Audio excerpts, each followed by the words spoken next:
Hello everyone, IgnitedFighter, welcome you back to Let's Play Legend of Zelda Minish Cap Part 3. Oh yeah, we can't break those yet with our sword.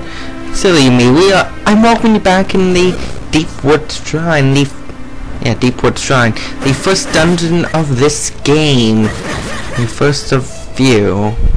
This thing's not that long, honestly. So here we have these slug enemies. Usually I know the names of enemies. This game I just don't really know it. We just have to light the 4 torches. And up comes a chest, which contains our first small key, which we can use to unlock a small door in the dungeon. Only in this dungeon, I can't just get in and go to another dungeon. And here is Elzo telling us that the door is locked.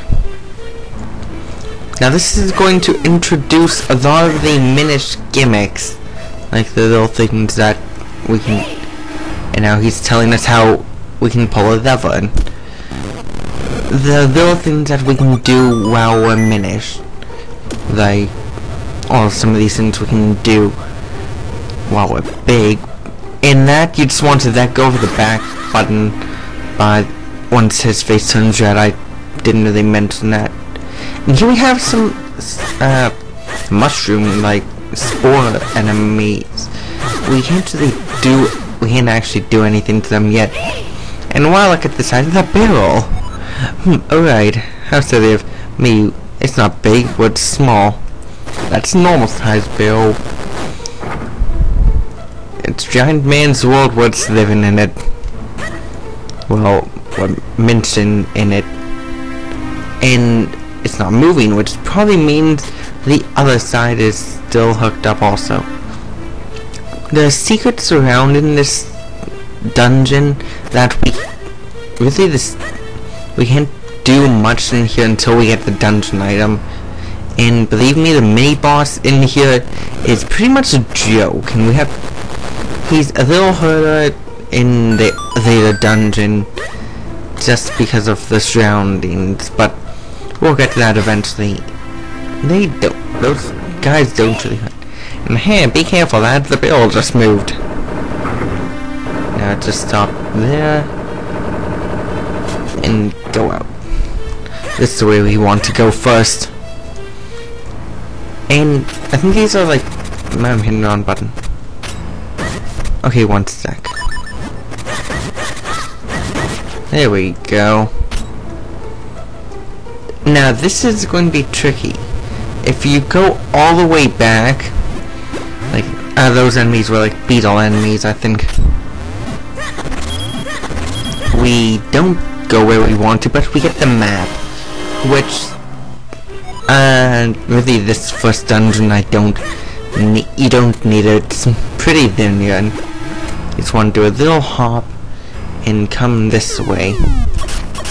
Now this puzzle can mess you up because you probably, we need something to hold down the switch. Yes, we know that. Because you probably wouldn't think that you can push this unless you actually try that. So you wouldn't believe how many times on my first playthrough I would get stuck right there because I'd have to leave the room and walk back out. Now this way I have to push down both switches to reveal a chest which holds a key. And keys are important because they are needed to get through the dungeon. And we actually need this key, or else we wouldn't have been able to move on. Now we go back just by pushing this block right there. And moving on,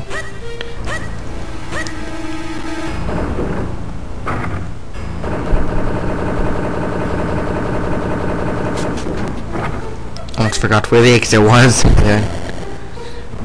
Now over here, we kind of have a pathway up here, but you don't want to go that way just yet because there's stuff this way to do. Don't want to go all the way back or it'll screw itself over. Now this one you do want to go all the way back. It's pretty long way back.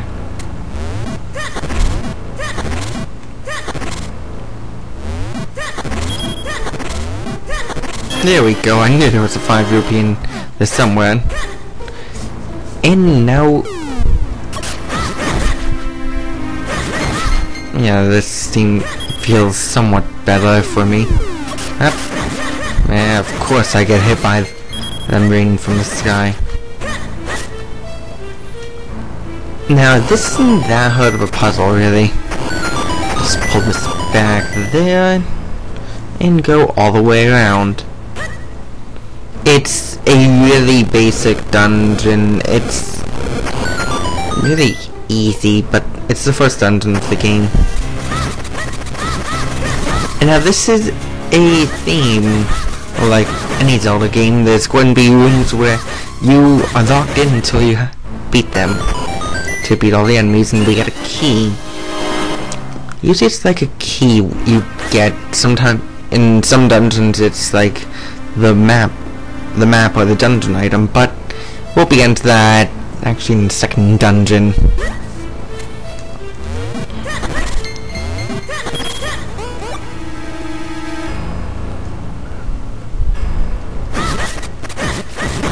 Now, you want to come down here, even though this doesn't really have much to do with anything. We can't get into that chest yet, but you want to push that there. And we'll be coming back to that later in this dungeon, which theoretically I could make it through the whole in one video, I think. And up there's a hood piece that's opening the door back to that main lobby we saw a minute ago. And that's why you need to get a key. Oh yeah, I guess I could have mentioned that throwing pots at them kills them, but then they release those spores. But there is a better way to do that. And here's our mini boss of this dungeon. It's like a giant wiggler. You just want to hit him in the nose and then hit his tail. It's Wiggler's cousin from Mario.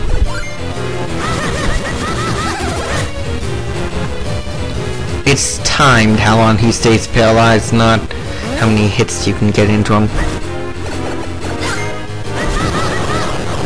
And there we go, and it pushes me off the chest.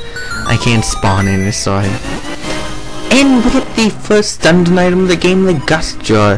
Hold down the button and draw things into these to fire it out. Instead it's A or B, I'm setting it to B. Now you're supposed to go right, but I'm going down to get another piece of hood. That brings us up to 3. And hey, we already know where fourth one is. Yeah, there's 44 hood pieces in the game. So, do the math here. And how many we'll be still needing. But you want to hit these 2 switches that were hidden to get 10 mysterious shells and another 10. Those I will explain what we do with them much later. Now I want to come this way and hit that switch to create a warp. Now, I'm not going to be going for that just yet, because it's kind of out of the way. But don't worry, I'll be heading back there before the end of the dungeon. But if we come down here, we can use the gust fan. Yes, we know. I'm explaining that to them, Elzo. He is very much going to tell you a lot of stuff. And we just have to use the gust fan to do quick puffs and get us out of here.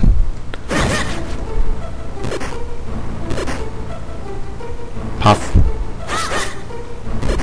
This way. Maybe this is the way. I'm trying to think here. Am I supposed to go this way or that way? I'll find out in a second.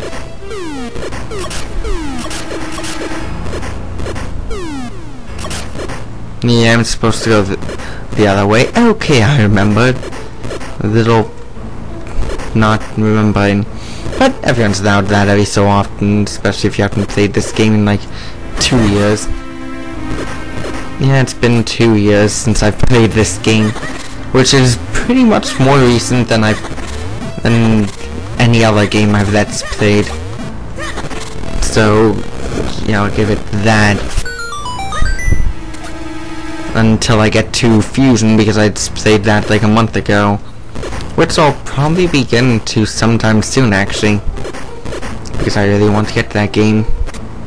No, anyway, we're back in that. Actually, truth be told, we could have gotten to that chest. Sorry, I lied. But we get a small key. Oh yes, now I remember what's in this chest. So I thought this chest was the boss key, but no, it's just the compass. The compass. Now we go all the way back, which I'm just going to cut out quickly. So, and touchdown, 2 points. I made it.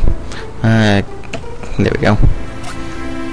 So we'll come back. We just come back to this door, and that's the boss key. Now you may be wondering, how am I supposed to get that, Ruby? Just use the gust fan, and I can see the 3 different colors of it. I don't think it cuts me out, but yeah, we don't really want it that powerful. The color also determines the power of it. Like, I can just let this charge all the way up and launch me into a wall. But it doesn't matter. I need a little higher hop than that. And now we get the big key. And this is why I said I was going to wait to use that blue portal. Because we just come back here anyway. Portals bring you back to the portals are at the beginning of the dungeon and go to midway points. And get a piece of hurt for that. Completing a hurt container. Now I think we want to go this way first. Out of here. So along Z. No, but there is, I think, 20 rupees. Yes, 20 rupees in that chest. So not bad at all. Now back. Down and over this way. And you're supposed to be facing upward. To go back upstairs. Yeah, back where we just were. But on the other side, so I can use the gust fan to pull you over. And it doesn't matter. I can't get lost over a chest. It's a solid object in the game's mapping. It counts as a brick wall. And do your last minute stock up here because we're gonna be hitting the boss. Meanwhile, outside, a random chute decides to take a nice nap up here, on top of the shrine in the kind of vault. And so it goes to take a nap. The door's locked. That doesn't look good.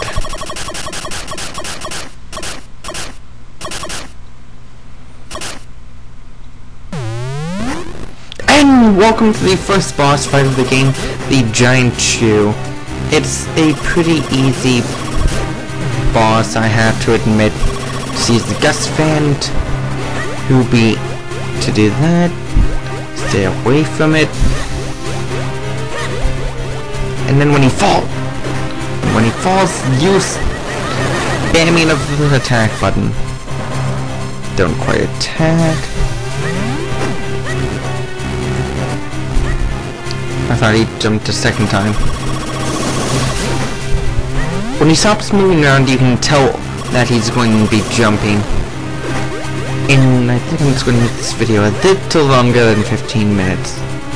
At least till I beat this boss. Now I'm doing worse than I usually do, because he usually doesn't live past the second phase. Or second time of me doing that. And I think his base gets a little bigger. Yeah, if he moves in the direction of you sucking, then he goes faster. keep moving and spam the attack button. And of course he's living. Watch him have like no health left. Watch it be one hit. Thank God I didn't start sucking.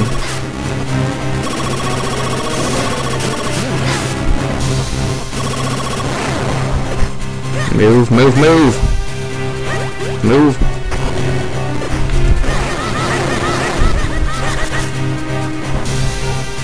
I am Murphy's Law. That's all it is. Murphy's Law.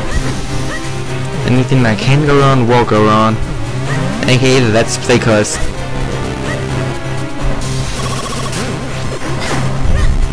Except I'm not dying on this thing, thankfully. If I died on this thing, I'd be kind of sad with myself and probably have to quit the game.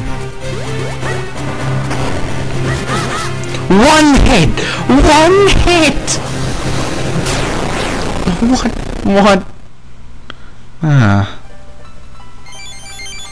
Anyway, we get the earth element.